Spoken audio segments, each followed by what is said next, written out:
When you hear the word power, what comes to mind? Armies? Governments? Well, today we're diving into a mind-bending story that connects one of the most famous brands on the planet to a radical philosophical theory.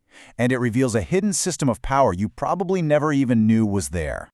So that quote comes from a French philosopher, Michel Foucault.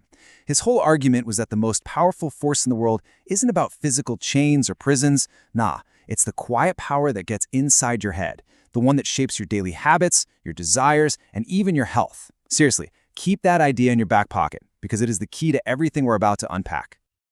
All right, so before we jump into our big case study, we've got to really understand Foucault's idea. What did he actually mean by this new kind of power? The fancy term he came up with was biopolitics. And it's not about forcing people to do things, it's about managing them. See, it's a system that controls entire populations by shaping their lifestyles, their choices, and, yeah, even their bodies, from what they eat and drink to the diseases they get and the medicines they take. And this comparison just lays it all out, doesn't it? Old school power was all about brute force. You know, armies, police, prisons. But biopolitics, it's way smarter. Its goal isn't to suppress people, but to keep the population alive and productive by controlling their choices from the inside.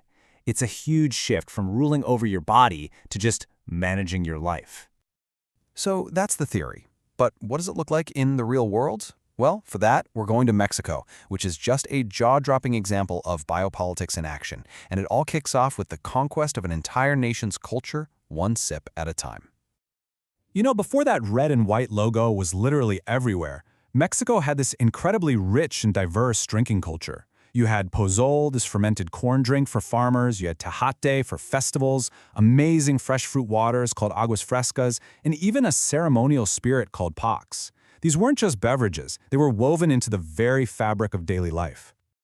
But in 1926, that all started to change. See, Coca-Cola didn't just sell a drink in Mexico. It sold an American idea. The ads were genius. They tied Coke to family values, to being a good host. Then they sponsored the 1968 Mexico City Olympics, and suddenly their drink is associated with national pride, with victory. By the time the 90s rolled around, they had celebrities and sports heroes on board. And Coke wasn't just a soda anymore. It was an aspirational symbol. It was modern. This wasn't just about changing traditions, though. This cultural conquest had absolutely devastating real-world consequences. We're talking about Mexico's natural resources and the health of its people. To keep up with the crazy new demand, Coca-Cola built a massive bottling plant in the state of Chiapas. And get this, the government gave them a permit to extract 1 million liters of groundwater every single day. This, of course, led to massive water shortages for the local communities. So as the local water sources started to dry up, what do you think people turned to? The population's dependence on soda just exploded. Today, in some parts of Mexico, the average person drinks an incredible 2.5 liters of Coca-Cola products a day. The nation was completely and utterly hooked. And the health crisis followed right behind. A catastrophic 16% of the Mexican population now suffers from diabetes. That is one of the highest rates in the world, and it's directly linked to this insane spike in sugar consumption. And here's where the situation gets just cruel. With groundwater getting scarce, people desperately needed safe drinking water. But often the most popular brand of bottled water was actually more expensive than a liter of Coke. So what choice do you have? You're pushed toward the cheaper and way unhealthier option. Oh, and that popular, more expensive bottled water, Topo Chico? Yeah, it's owned by Coca-Cola. So let's get this straight. They helped create the water scarcity problem, and then they sold the more expensive solution. Whether you bought their soda or their water, they were getting paid. But the company's influence didn't just stop at the corner store. It reached all the way into the highest levels of government, completely blurring the line between the corporation and the state. You have to see this career path to believe it. A former president of Mexico started out as a delivery worker for Coke, climbed the ladder to become CEO of Coca-Cola Mexico, and then became president of the whole country. And while in office, he renewed Coca-Cola's water license for another 20 years. After his presidency, he went right back to a leadership role at Coca-Cola. At a certain point, it's not a company influencing the government is the government. So when this same president launched official investigations into the water and health crises, the results were, well, pretty predictable. The water shortage, that was blamed on climate change.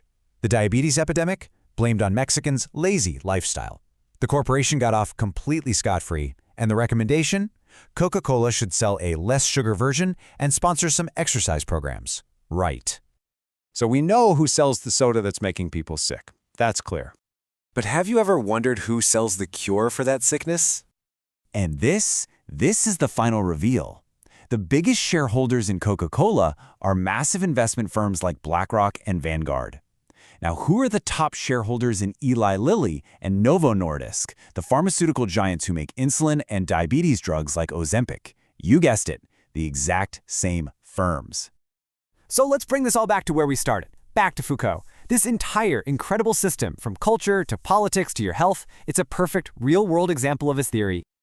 This is biopolitics, a system where real power comes from creating the conditions for a problem and then selling the solution.